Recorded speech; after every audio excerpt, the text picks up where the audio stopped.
Moving on in biochemistry, we're going to be talking about two concepts, dehydration synthesis and hydrolysis. Both of these are very, very important concepts, and they're also very, very simple concepts to understand. Dehydration synthesis is a process where you remove water from a reaction to basically join two molecules or two compounds together. And hydrolysis is to add water. This is to add water. And if you add water, you will break and you will separate the bond. So, what do I mean by that? Let me give you an example. Over here to my right, we have an amino acid right here. We have an amino acid, how do I know? Well, we have a carboxyl group, an amine group, and a variable region. Please memorize your functional groups. You have to memorize your functional groups because they might test you that on the examination. This right here is the carboxyl group. This is denoted as the amine group. And this right here is my variable region. Please note that there are 20 different types of amino acids. Therefore, each of the regions of this R will be different. Therefore, it's called a variable region. And now, you might say, hey, what happens when I take one amino acid and another amino acid? What do I get? Well, you know what? An amino acid plus an amino acid results in something called a dipeptide. A dipeptide, you've joined together two amino acids. Well, how do I join these two amino acids together? Through a process of dehydration synthesis. If I want to synthesize, if I want to make something, if I want to combine amino acids together, what do? I want to do something called dehydration synthesis. Dehydration synthesis is very, very important. And if I remove water, so if I had another one, I'm going to remove water from here and then connect it, and the bond between the amino acids, so let's just say here's one amino acid, and here's another amino acid. The bond between this is called the peptide bond. Peptide bonds. You should know what bonds are present where. We can talk about covalent bonds, we can talk about peptide bonds, we can talk about hydrogen bonds. Remember, there are hydrogen bonds between water molecules. There are peptide bonds between amino acids. So, one amino acid and another amino acid are joined together by peptide bonds through a process called dehydration synthesis. And now let's say, we have a chain of amino acids, and let's say we want to break it apart. How do we do it? Well, we do hydrolysis. We add water. And by adding water, we're going to break apart the peptide bonds into single amino acids if you want to. So that's a fairly simple concept to understand. And now, since we're on the topic of amino acids and we have this nice little chain of amino acid right here, let's talk about protein structure. Let's go ahead and talk about protein structures. So let's see. Structure of protein.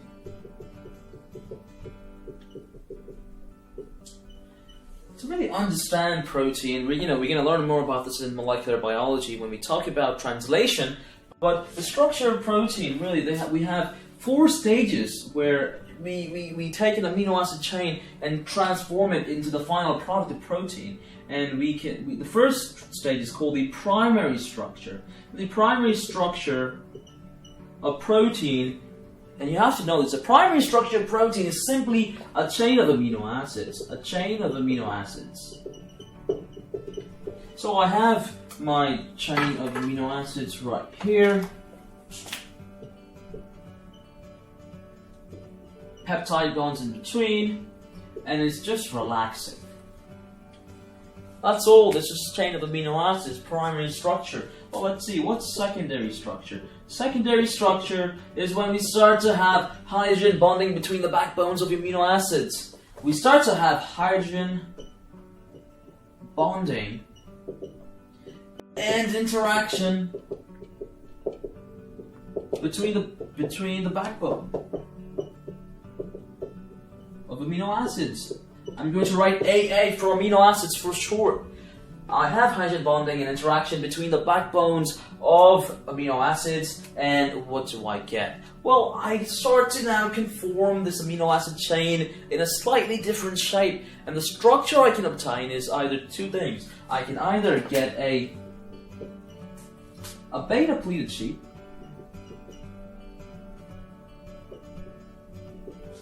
or a alpha helix sheet. And this structure, this helical structure, kind of looks like this, and this beta pleated sheet kind of looks like this. So they have a difference in the way that the structure and the hydrogen bonding and interaction between the backbones will determine either if it's a beta pleated sheet or a alpha helix sheet. Please remember these two things fall under the secondary structure. And then you start to have interactions between the side chains of amino acids, and now we really start to change the shape of this enzyme. Sorry, not this enzyme, but this amino acid structure over here. And we now have the tertiary structure. And in this tertiary structure, which is noted as our 3D structure, 3D phase, or our 3D protein. Now, the tertiary structure is where we have the 3D stage, where it's 3D dimensional. It's going around. We now have this functional protein that has its active site, or it has a designated shape in what to do. It doesn't have to have an active site. If it's an enzyme, it'll have an active site. If it's a protein, then it will be shaped a specific way to carry out a specific function. So, the tertiary structure is where the protein has its defined shape, and the shape will define its function. The shape will define its function, or the function is defined by its shape. And so, now we have a working protein, now we have a nice protein, and then lastly, quaternary structure. Quaternary structure. We have, this is referred to as when multiple polypeptide chains are working together. Multiple polypeptide chains working together. So we have, this entire amino acid chain interacting with another amino acid chain interaction, and we've already entered this 3D stage of tertiary structure, and now they're kind of all interacting together to make some kind of crazy protein molecule. And this is basically the structure of protein. These are the steps in how to make a protein, well, not how to make a protein, but how you get a nice functional protein. But now let me give you an example of a quaternary structure of protein. Hemoglobin is a protein that is quaternary in structure. Hemoglobin. Hemoglobin is a protein. Specifically, it's a pigment protein, which provides the red color in red blood cells. Provides the red color in red blood cells. Hemoglobin is present on erythrocytes. What are erythrocytes? Red blood cells, red blood cells. Red blood cells are very big, and they contain lots and lots and lots of hemoglobin. Hemoglobin give that pigmented color, the red color, and hemoglobin is very important because hemoglobin is responsible for carrying out oxygen. It has a high affinity for oxygen. Hemoglobin has a high affinity for oxygen under the appropriate conditions, and it's going to go ahead and carry it throughout your bloodstream and transport it to your cells that need oxygen. So of course hemoglobin is very important. We're going to talk about hemoglobin in depth when we talk about human physiology, specifically respiration, but let's see hemoglobin, how it works. Hemoglobin has a heme group in the middle, and this heme group right here is functional if iron is present. Fe is iron, the element iron. And if we have iron available, this heme group, it makes this hemoglobin function well. Here are my polypeptide chains. You see there's 4 of them, and these guys love to bind on to oxygen. Now, if I told you, hey, how many molecules of oxygen can bind on to a hemoglobin, a single unit of hemoglobin? And the answer is 4. You may have 4 oxygen molecules binding onto hemoglobin. Up to 4. So it's very cool. Oxygen will bind here, here, here, and here.